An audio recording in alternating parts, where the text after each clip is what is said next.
E para conversar conosco sobre esse tema, nós estamos recebendo aqui Giovanni Scott, que é empreendedor na área de tecnologia de segurança. Giovanni, seja muito bem-vindo ao CBN Lab. Obrigado, bom dia a todos. Obrigado, Durval. Obrigado, Sui. Obrigado, Álvaro. Eu não posso deixar de começar esse programa, Giovanni, te perguntando o seguinte: os porquês de tanta violência? E aí, especificamente, eu já começo te perguntando, aqui o Amazonas, Manaus é uma cidade que está se tornando muito violenta. Por que isso? Acredito que a violência nas escolas ela é reflexo da sociedade que a gente vive hoje.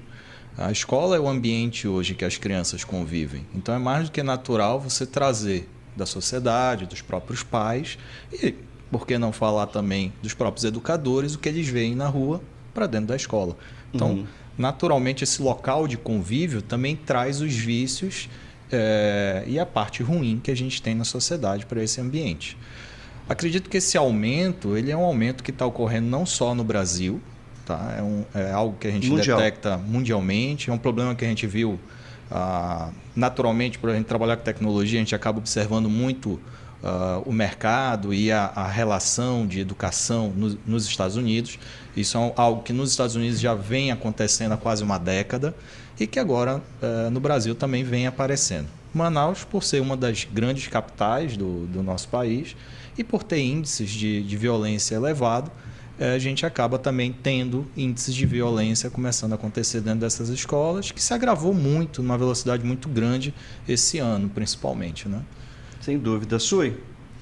Bom dia, Giovanni. É um prazer conversar mais ativamente em relação a todos esses questionamentos. Vamos começar do início. Será que é possível a gente prevenir? E, em sendo possível, quais seriam as tecnologias, já que a gente vai falar muito arma, não arma, o que poderia ser feito de uma maneira não violenta, mas que use a tecnologia a nosso favor para usar como prevenção dentro das escolas, por exemplo? Então, a tecnologia, ao meu ver, ela é sempre uma ferramenta. Ela não é a atividade fim, ela não é um fim em si mesma. Então, acho que o primeiro ponto é que você precisa ter um plano de segurança macro, a nível de cidade, quando a gente fala de escolas públicas. E dentro de uma escola privada, você precisa ter um plano de segurança dentro dessa escola privada. Por que a gente precisa ter o plano de segurança? Porque o plano de segurança ele vai observar os riscos externos, que são as pessoas que podem invadir, risco de vir pessoas que não são da escola, não são aluno, não são professor e que entram dentro daquele ambiente, né? E você tem também o plano na questão da abordagem de quem é da casa, o estudante. Então, dentro desse plano, você faz essa análise. Então, por que essa preocupação? Porque se você, por exemplo, eu sou a favor de algum tipo de controle na entrada. Não sei se o detector de metal hoje é o ideal para todas as escolas, tá?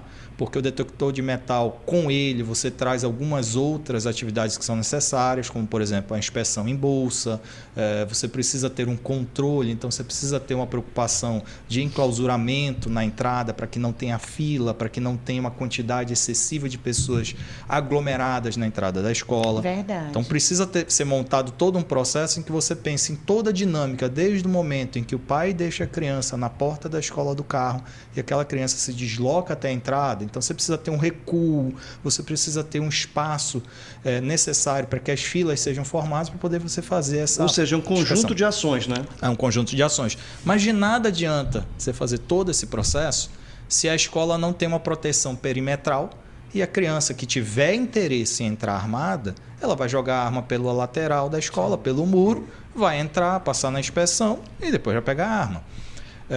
Então, assim, a gente tem que entender que dentro desse cenário você precisa construir todas essas avaliações e tentar, naturalmente, ir reduzindo a capacidade de ter uma situação dessa, trabalhando na questão preventiva. Tá? Na questão após o evento iniciado, você tem, naturalmente, um outro trabalho a ser feito.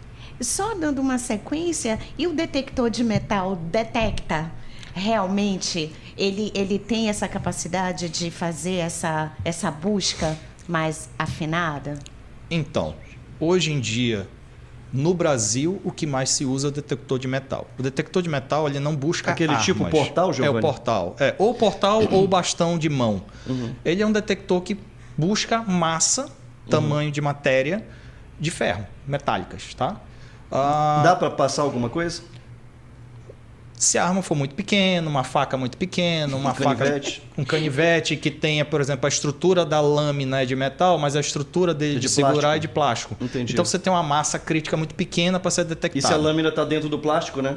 Não, ele detecta. O plástico ele não bloqueia. A questão é que, por exemplo, em outros países a gente já não usa detector de metal, principalmente quando você tem alto fluxo. Você sai do detector de metal e passa para um detector de arma. É um processo completamente diferente. O equipamento busca o tamanho e formato e a partir dali ele detecta. E aí, naturalmente, você tem as outras vantagens. Você não precisa tirar a mochila, você não precisa tirar o celular do bolso. Não atrapalha o fluxo, né? Nada. Você passa... Se a pessoa anda de terno, toda coberta e tudo mais, ela vai passar e fazer a detecção normal. Então, quando você precisa de alto fluxo de pessoas, você abandona o conceito de detector de metal e vai para um conceito de detector de armamento através de inteligência artificial. A inteligência aprende naturalmente o que é uma arma, que ela o que vai não processando, né? E ela vai aprendendo continuamente, inclusive com os outros detectores que tem interligados em outras escolas, em outros prédios públicos, etc. Muito bom. Álvaro, sua pergunta para o próximo bloco. Eu gostaria de falar sobre a importância da consultoria para esse planejamento. Muitas vezes, quando você pensa ali em fazer alguma coisa de segurança, cada um dá uma ideia, põe uma câmera aqui, põe isso aqui ali, mas contratar alguém especializado, que custo isso pode ter, mas ao mesmo tempo, que realidade melhor você pode ter disso. É a ideia de que o equipamento vai resolver, né? É isso, quando né? se precisa, muito bem. Temos participações ao vivo aqui, nossa querida Miriam Scott. Você já ouviu falar? Já, um pouquinho. Conheço há algum tempo. Já conhece há um tempo, né? Miriam Scott, quando o Giovanni entrou aqui, o Álvaro falou assim, não, é a Miriam que já teve aqui com a gente. A Miriam, nossa, ela é muito inteligente. Eu falei, Giovanni, tente superar a Miriam agora, né? Foi o que quis dizer o Álvaro Sanches. A régua ficou muito alta, é difícil. Ficou altíssima, exatamente. E Tiracema também está mandando um beijo aqui pra gente. Ela fala o seguinte, que ela acha que toda essa tecnologia ajuda na segurança, mas o X da questão é trabalhar a saúde mental dos alunos e não só dos alunos, mas dos professores também, né, Álvaro? E dos pais, e né? dos pais, né? Exatamente. Tia Iracema sempre sábia. Eu sou doido para conhecer a tia Iracema. Então a gente vai trazê-la qualquer dia aqui. Então, vamos trazer um dia? Trazer como um convite especial? Vamos. Ela vai assistir aqui. Trazer ela e minha mãe para sentar aqui. Pronto. Para ela me defender daquelas trazer a minha injúrias também nesse e caso, difamações que você fala a meu respeito. Ainda bem que a minha ninguém comenta. Ela nem acorda. Ela nem acorda, tá dormindo essa hora. Mas, Álvaro Sanches, você tinha deixado uma perguntinha pro nosso querido Giovanni. Acho que eu posso mudar a minha pergunta. Não, faça a mesma, porque eu gostei dela. Gostou dela. Raramente eu gosto das perguntas do Álvaro. Eu fiquei curioso sobre esse tipo de metal, detector que olha somente armas, mas a gente fala depois. Queria falar da importância da consultoria, né? O quanto isso pesa no orçamento, como é que a gente consegue mensurar se vale a pena contratar um consultor para fazer essa avaliação, como é que é esse processo? Olha, acho que a consultoria ela é interessante até para você ter a opinião de um especialista de como isso pode ser resolvido, como você pode atender as demandas específicas que você tem. Hoje, a parte de segurança, é muito difícil você ter uma receita de bolo pronta. Uma fábrica ela tem uma demanda que uma fábrica ao lado tem uma demanda completamente diferente. Uma escola pública vai ter uma demanda diferente de uma outra escola pública em outro bairro. Até porque você tem características específicas de como é que é o perímetro, qual é a altura do muro, se tem só uma entrada, duas entradas, etc. Qual é o fluxo, quantas pessoas visitam aquele local, quantas pessoas são alunos, quantas pessoas são docentes e que trabalham na escola. No nosso caso específico, os produtos que a nossa empresa trabalha, eles acabam entrando como um processo de consultoria até na formatação das propostas, né? Mas a gente sabe que tem alguns profissionais hoje no mercado que fazem esse processo amplo de análise desde... Você precisa ter uma central de monitoramento interna na sua escola, na sua empresa ou não. Você pode ter uma central terceirizada, você pode ter uma central única quando você tem várias unidades. Então, tudo isso, ela começa como um parâmetro inicial para você entender qual é a demanda específica, porque muda. Se você tiver, por exemplo, um local em que você tem uma central, essa central precisa não ser apenas para consultar as imagens depois que o evento aconteceu. Essa central precisa ser ativa, ela precisa ser responsiva. Então, os eventos, assim que estão acontecendo, precisam ser vistos para que sejam tratados de forma imediata.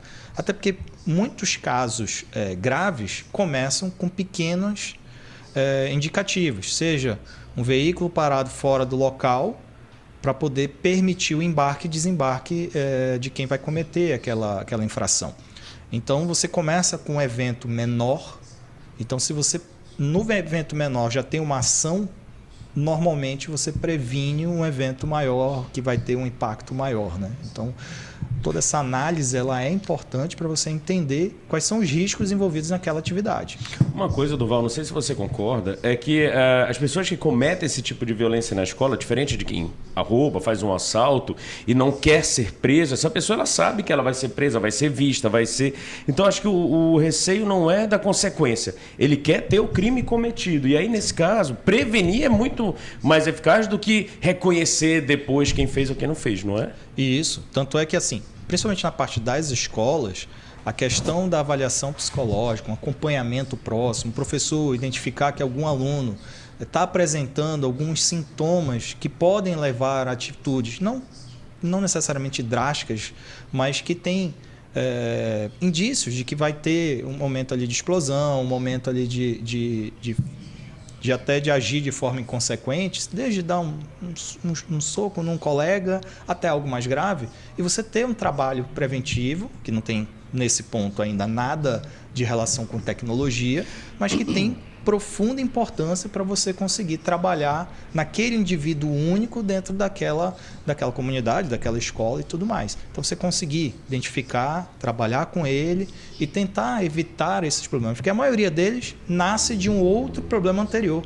Aquilo ali não foi um fato, por exemplo, esse da escola que aconteceu, quase todos os outros, não foi assim, hoje acordei e vou fazer isso. Foi planejado, foi pensado. Foi amadurecido, né? Amadurecido. Tem um histórico, né? Teve algum evento, a maioria deles tem 1 ou 2 eventos anteriores mais leves e que nada foi feito. Aí ele vai acabando por agir com um pouco mais no próximo etapa. Até chegar ao ponto em que ele comete um evento desse, que acho que foi uma decisão muito inteligente da parte da mídia, de que quando acontecer um evento desse, não publicar... Abafar o nome, né? Abafar nome, não mostrar as imagens Sim. e tudo mais. Por quê? Porque em alguns casos, ele na verdade já tomou a decisão até que se morrer está tudo bem. Ele quer a promoção. É isso. Então, não dê a promoção. É isso aí. Quanto tempo temos para o nosso querido repórter? 20 segundos? 1 minuto, temos 1 minuto. 60, 59. Álvaro Santos, você tem pergunta? Não, você que fez. Sui agora. Eu tenho, na verdade, uma pergunta para a Sui. Então a gente queria falar, eu queria ouvir da Sui sobre essa questão da violência. Nesse caso, partindo dos professores, porque a gente sabe que muitas vezes vem dos alunos, mas é esse professor que pode estar fomentando, adubando, regando essa agressividade com resposta. Ih, chegou o do repórter. Repórter? 60 segundos rápidos, no né? Repórter CBN, a gente volta já.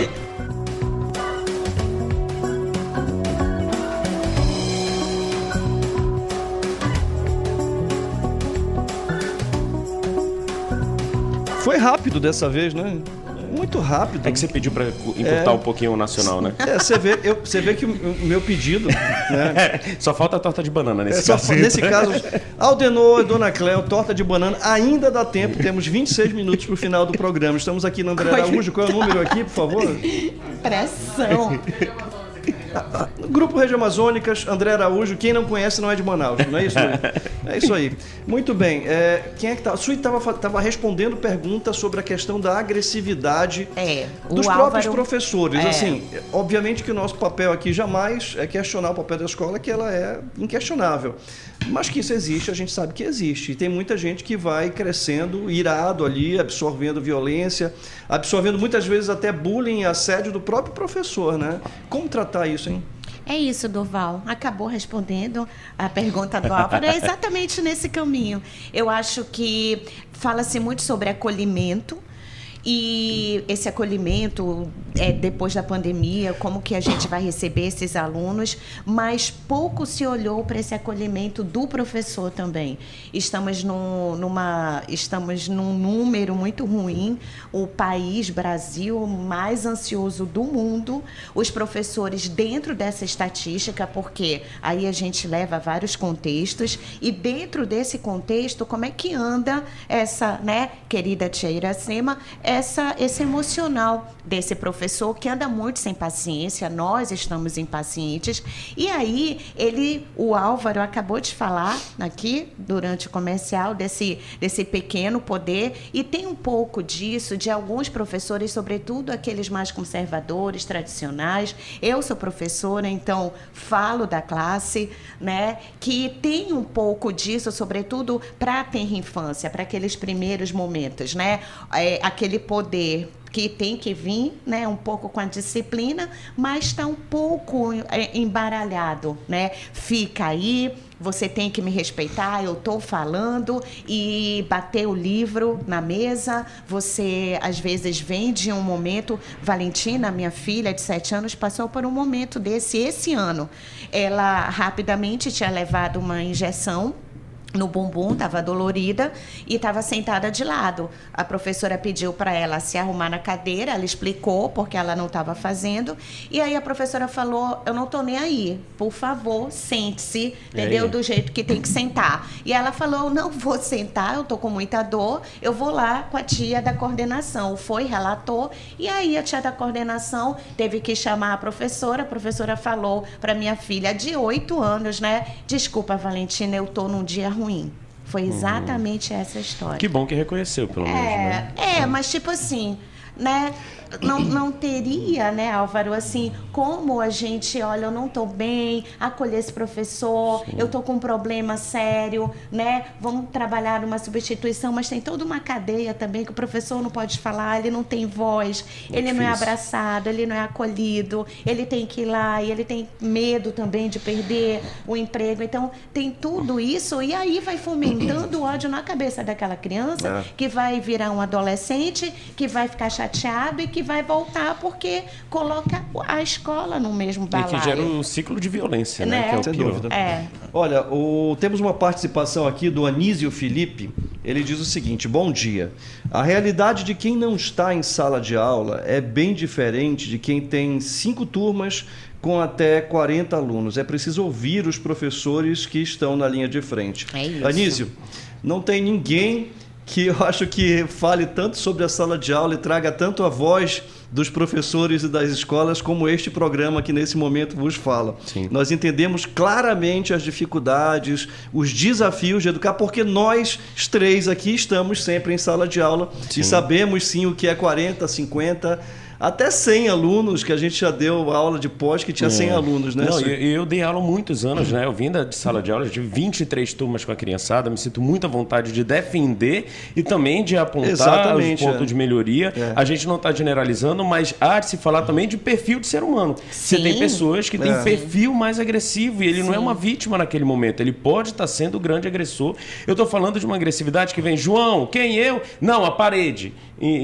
De umas falas que vão fomentando a violência dentro de sala de aula, que para o aluno vai se tornando normal e que a gente não sabe o que está alimentando ali dentro. E né? ele reproduz em casa e na rua depois. E vice-versa. E num lugar que é de acolhimento, que fala tanto de escuta, será que nós estamos ouvindo? Estamos preparados para ouvir? E aí nós estamos falando sobre o professor, mas nós sabemos que esse professor precisa de apoio da instituição. Perfeito. A instituição precisa dar apoio para ele, porque nós sabemos que é difícil, todos somos seres humanos e reagimos naturalmente, eventualmente, de uma forma diferente. Agora, Anísio, você olha para o rosto do meu querido Álvaro, rosto bem cuidado, você vê com que assim, você pode dia. até pensar que ele trabalhou numa carvoaria, trabalhou como soldador sem o EPI, mas isso aqui é sala de aula, meu amigo. Sala de aula, não é? Por isso que as olheiras são grandes, eu sei bem o que é isso. Eu só quero enaltecer a importância do coordenador e do diretor de escola, porque essa liderança é fundamental, não só para a resolução do conflito, mas para o melhor gerenciamento dessa educação. Quero fazer uma pergunta para o Coitado do nosso entrevistado. Para o Giovanni.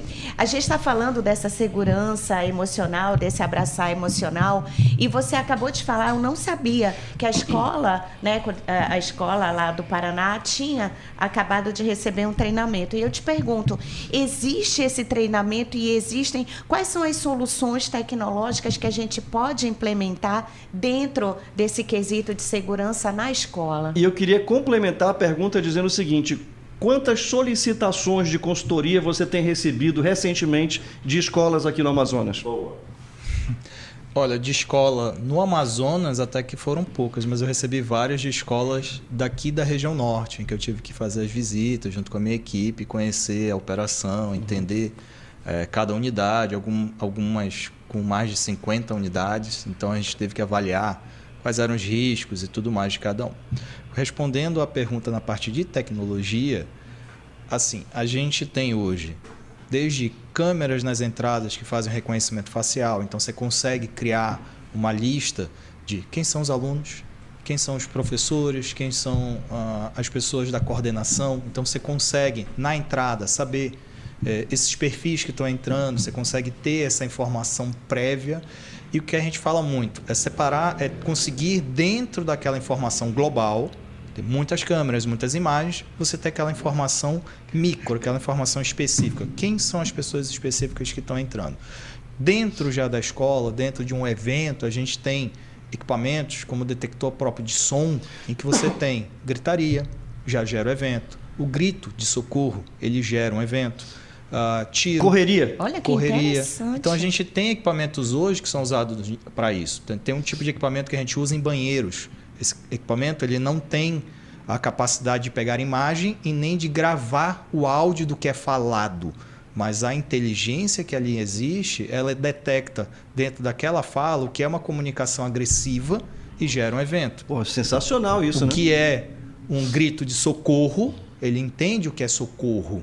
E aí ele gera o evento. Mas você conversar normal, não é gravado, não vai para canto nenhum e tudo mais. Então, desde a construção do equipamento na ponta, a preocupação com a proteção da LGPD, né? Então, você tem que respeitar a LGPD ao mesmo tempo que você quer uma solução em ambientes que não podem ser filmados.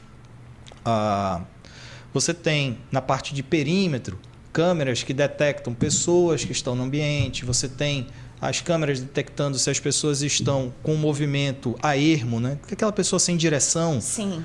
Normalmente, a prévia de quem vai cometer alguma atividade ilícita, ela tem um momento anterior que é aquele andar sem destino. Ah, meu Deus. O sistema Ainda bem que eu não o sou mais equipamento aluna, vai mas... e anda e ele segrega aquilo e diz o seguinte: olha, isso aqui não é um evento alarme, mas ele é um evento que te quer atenção. E ele traz aquilo para o monitor. O monitor, na parte de inteligência artificial, ele não é eliminado. Ao contrário, o monitor passa a ter uma posição em que ele recebe as demandas que o sistema vai aprendendo e vai dizendo para ele: olha, isso é algo que pode ser interessante para você. Veja. Aí o cara olha e diz: não, isso aqui está tudo bem, ok. Ou, opa, estranho. Aí ele vai, chama num rádio, por exemplo, e aciona a equipe do local, encosta naquele local e verifica o que é. Ou às vezes, já saindo do mundo da escola, indo para o mundo do varejo, por exemplo, encosta naquela pessoa e dê bom dia para ela. Bom dia, o senhor está precisando de algo? Se ele está com vontade de fazer algo, acabou. Neutraliza, né? Neutraliza. O objetivo é você evitar. Exato. Por isso que chama time de prevenção, né? Isso. Muito bom. Álvaro Sanches, eu fiquei pensando aqui naqueles vídeos que você faz dançando lá na academia do seu prédio. Excelentes, inclusive. Se botasse um negócio desse lá, desse? ia achar que é agressão, com certeza. Mas eu não tenho a menor dúvida. É capaz de eu ir lá pro Faustão, pro balé do Faustão. Mas olha, depois de alguns dias você fazendo a mesma movimentação, ele vai entender. Isso é normal. Que é normal. Então Pelo é menos normal. ele aprender comigo. Não vou, ele vai aprender. Pode ser que não seja um bom aprendizado, mas ele vai aprender algo. Olha só, sacanagem. a Tina Sema está interagindo aqui dizendo o seguinte: Sui, tens toda a razão. A agressão dos alunos também aos professores. Eu trabalhei na junta médica atendendo professores que ficaram sem condições de retorno à sala de aula porque corriam risco de morte por ameaças. Tem crescido muito, né? Muito, muito mesmo, de afastamento de professores. Sim, um burnout, caso, né? de burnout é muito, muito alto. Muito bom. Olha, antes da gente ir para o nosso intervalo, eu só queria registrar mais uma participação dos meus queridos amigos Ives Montefusco e Maraísa Frota, que estão fingindo que estão malhando numa academia, mandaram uma foto aqui, mas é óbvio que isso aqui também é fake news. Então, um abraço. Está em Manaus? Está em Manaus, Ives? Eles estão em Manaus. Como é que é? Ah, sim, vou mostrar para a câmera aqui. Ouvintes, olhem para essa foto aqui e durante o intervalo mandem a informação para a gente. 981980632 991890632. Manda um WhatsApp para a gente dizendo se isso aqui... Uma linha direta, praticamente. 8198 981980632. Manda pra gente esse rosto desse casal, perguntando alguma coisa aqui pro Giovanni sobre segurança ou comentando se essa foto de Ives Montefusco aqui é fake news ou não. Você pode também entrar aqui no nosso youtube.com/CBN Amazônia, interage com a gente, manda a sua pergunta. A gente está falando sobre inovações na segurança. A gente vai para um rápido intervalo e a gente volta já já.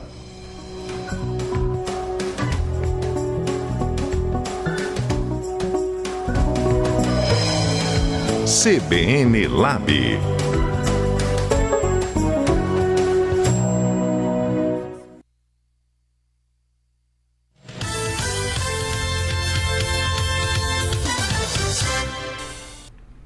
No horário de Brasília, 10 horas e 19 minutos. CBN Lab.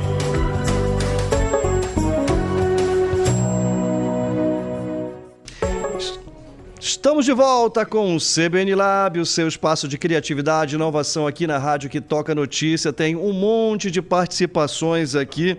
Inclusive tem a participação aqui do marido da Dona Cléo. Olha aí, ele resolveu interagir. Com a torta de banana. Eu vou até colocar o que ele falou aqui rapidamente. Olha só, escuta aí. Na verdade mesmo, se tivesse pronta, nem que fosse da festa, eu ia botar meio pra vocês aí. Tadinho, mas que bom que dá tempo pra ficar pronta pra sábado que vem. Né? Pra sábado Fica a dica, né? Pra próxima sábado. Ainda é São Pedro. Exatamente. Obrigado, Denão. Muito obrigado pelo carinho, meu amigo. Bacana. Muito obrigado. Olha, tem mais participações aqui. Nosso querido ouvinte assíduo aqui, o Algaci, que está sempre aqui com a gente todo sábado. Olha o que ele disse. Ele disse o seguinte: meu bom dia, parei meu táxi para assistir ao vivo esse belíssimo programa. Que legal. Um forte abraço na equipe e aos participantes de hoje. Queria mandar um abraço também para o meu querido amigo Sérgio Colli, lá da Bridge, uma das fábricas aqui de plásticos aqui do Amazonas, um cara sensacional, super inteligente, sempre sai com umas sacadas sensacionais. Aliás, a empresa dele é uma empresa boa de segurança lá. O negócio, a segurança é bacana lá, viu? Muito bom. Sérgio, abraço para todo mundo aí. Eu queria fazer uma pergunta para o Giovanni. É o seguinte, Giovanni, a gente está falando muito de escola aqui e eu acho que a gente vai até ao fim com esse tema, porque a escola realmente é um ponto de muita preocupação de todo mundo. O que você recomendaria minimamente para uma escola dizer que ela é minimamente segura? Ok. Vamos lá. Cada escola é única no meu entendimento. Você tem que entender as necessidades, mas alguns parâmetros você vai ter que seguir como base para todas as escolas. O primeiro item é você entender como identificar. Então, dentro daí do braço identificação, a gente separa em 4 braços as nossas operações de segurança. Então, dentro do item identificação, você tem que ter pelo menos uma boa câmera de qualidade, que você consiga dar um zoom, reconhecer um rosto. Se possível, que essa câmera tenha a função de reconhecimento facial para que você faça as listas e consiga, por exemplo, num caso atípico em que tem um aluno ou tem um ex-aluno que já apresentou uma ameaça, alguma coisa do tipo, você coloca ele numa lista de restrição. Eu consigo vincular ele num ERP, por exemplo, pegar essa imagem e associar ao cadastro do aluno? Sim, tranquilo. Você pode fazer isso, o sistema capta a informação a partir de uma foto 3x4. Basta essa foto 3x4 e botar o nome daquela foto, o sistema já coloca ele dentro de uma lista. Então eu acho que esse é um dos primeiros itens. O outro é você ter a preocupação com o perímetro. Então você conseguir identificar que tem alguma invasão de perímetro para você coibir a ação de pessoas que não poderiam estar entrando dentro da escola. Quintais, muros. Muros, quintais e tudo mais. Então, você criar esse ambiente que você tem uma proteção de quem é de externo para entrar e um controle de quem deveria estar entrando, pode estar entrando, mas tendo essa visão mais clara. Então, você entra dentro desse braço da identificação. O outro braço que é importante é você saber o que vai fazer com isso, que a gente fala que é o braço analisar. A partir do momento que eu tenho um evento, eu tenho uma detecção desse tipo, qual é a ação? Eu vou disparar um e-mail, vou disparar um evento por um WhatsApp, por alguém, vou acionar a polícia. Esse acionamento da polícia vai ser pelo canal comum 90 ou vai ter uma porta de entrada mais rápida? Tá? E aí você vem para o braço seguinte, que é a tomada de decisão. Foi feita essa identificação, foi feita a análise e agora tem que tomar uma decisão. Essa ação está sendo feita e tudo mais. E no final, a questão de você conseguir puxar relatório, conseguir ver que aquilo aconteceu e que aquilo foi apurado. Então, acho que se vocês tiverem essa visão dentro desses 4 braços, em que muitos deles você vai usar tecnologia, em outros você vai trabalhar em cima de processos, em que a organização tem uma rotina clara, quem é que deve agir, como deve agir, vai tocar uma sirene, vai acender uma luz vermelha, vai acender um caso que a gente tem que é muito engraçado, assim, a forma como foi feito, mas foi usado um refletor com uma luz específica. Ela cria uma área proibida, em que inicialmente, quando a gente viu o conceito, a gente falou, não, isso acho que não vai funcionar. E quando ficou montado, realmente você vê uma área de proibição. Isso facilita muito o processo até de evasão. Que de era evasão, né? Você tinha a área delimitada para mostrar para onde que todo mundo tinha que correr. Então, foi um caso em que a gente viu em que o equipamento ele trabalha como uma parte da solução, em que esse processo fica claro a todos os envolvidos do que fazer. O ouvinte Marco Antônio pergunta o seguinte: onde existem esses equipamentos de inteligência artificial em Manaus? Em que escola? Você tem informações de que tem alguma instituição que está usando algo semelhante?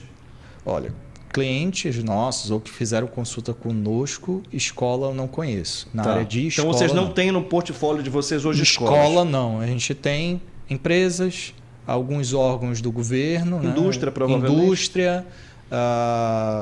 Acho que caberia muito faculdade, né? Faculdade também, Nossa, né? faculdade está tendo muita violência. Instituições de ensino, nenhuma. Nenhuma. E olha que instituição de ensino, você tem outro tipo de violência, que é os veículos que estão no estacionamento. Pois é. Em que as câmeras de alta resolução, que são as câmeras que a gente trabalha, tem um efeito interessante. Porque você pensa, um estacionamento muito grande, se for fazer um sistema de câmera para cobrir ele todo convencional, você precisa botar 20 câmeras para cobrir aquele estacionamento. E aí, a solução que a gente trabalha com a inteligência artificial embarcada, câmeras de altíssima resolução, a gente tem câmeras de 60 mega. O padrão do mercado é trabalhar com câmeras de 2 mega. Caramba. Você coloca 2 câmeras e cobre todo o estacionamento. Às vezes até pega imagem, mas a imagem não é suficientemente clara. Não tem qualidade. Então você tem, roubaram, eram 2 pessoas. Qual era o rosto? Não viu. Cor do cabelo? Não viu. Cor da roupa? Não deu para ver. Então, assim, isso entra dentro desse conceito de você entender o plano de segurança. Se o objetivo daquele local é tentar reduzir os eventos relacionados a roubo de veículos que estão dentro do estacionamento daquela instituição, você vai colocar um sistema adequado para isso. Agora, Giovanni, a gente está falando sobre tecnologia e tal. É uma coisa acessível. A gente sabe que não deve ser uma coisa baratíssima. Não é como você ir numa loja comprar uma câmera, passar um fio e pronto, né? Mas é uma coisa assim fora do padrão de que as instituições de ensino poderiam, de repente, adquirir. Porque esse é um espaço que nós temos aqui de preocupação muito grande, porque a escola ali tem um monte de criança, né? A universidade tem bastante, mas eu até fico um pouco menos preocupado porque são mais adultos, conseguem se proteger. Agora, criança, eu me lembro da Duda falando, pai, eu fico pensando toda hora, se acontecer alguma coisa, o que eu faço? Acho que as próprias crianças deveriam ter um plano de contingência, eu acho. Acho que antes de entrar na questão da solução em si, eu acho que uma das preocupações que a gente tem que ter, eu falo no meu caso, tenho 2 filhos, estão em idade escolar, é como essas crianças estão encarando todas essas mudanças. Se para a gente já é chocante chegar na escola exatamente. E ver um processo que a gente chamava antigamente de baculejo, né? O cara chega, mostra o que tem na bolsa, faz não sei o quê, passa um detector de metal e tudo mais. Você imagina para uma criança que chega nesse ambiente com 6 anos, 8 anos, pequenininha, olhando para cima, falando, cara, o que é isso que está acontecendo? Cara fardado, colete balístico e tudo. Então, eu acho que esse é um primeiro item que a gente tem que tomar cuidado. Acho que tem um trabalho dos próprios pais de tentar explicar para as crianças o impacto disso no dia a dia delas, até para elas compreenderem isso. E a gente tem um trabalho na parte dentro da escola até, vem cá, se tiver um evento, qual é o plano? Qual é o padrão? No Brasil, a gente não tem essa cultura. Fora do Brasil, casos que eu mais conheço, a parte dos Estados Unidos principalmente, em que eles têm uma cultura de você ter o simulado de incêndio, simulado de eventos críticos e tudo mais. Então você tem o simulado dizendo o seguinte, isso aconteceu. A tua sala vai para esse local. Então você cria essa rotina até para quando você eventualmente tiver um evento, pode ser até um incêndio, por exemplo, a criança meio que fizer sem ter atropelos. Tem escolas que tem escada. Você tem que ter um cuidado com isso. Acho que talvez ter um plano, pelo menos anual, uma vez por ano, você fazer esse simulado é importante.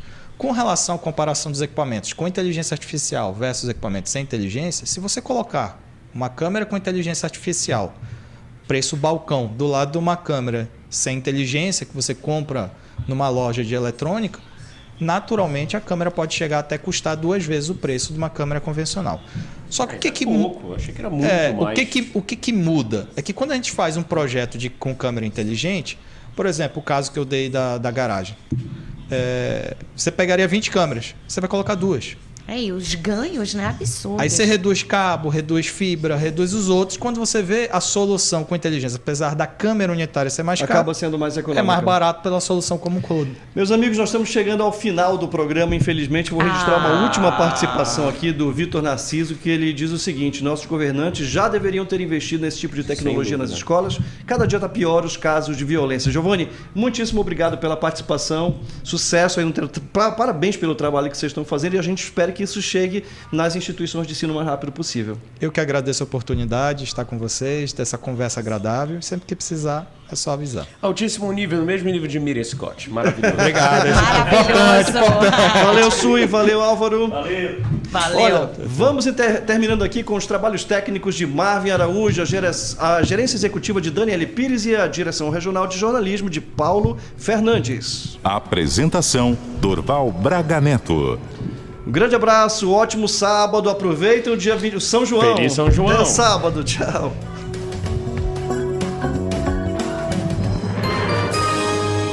Repórter CBN.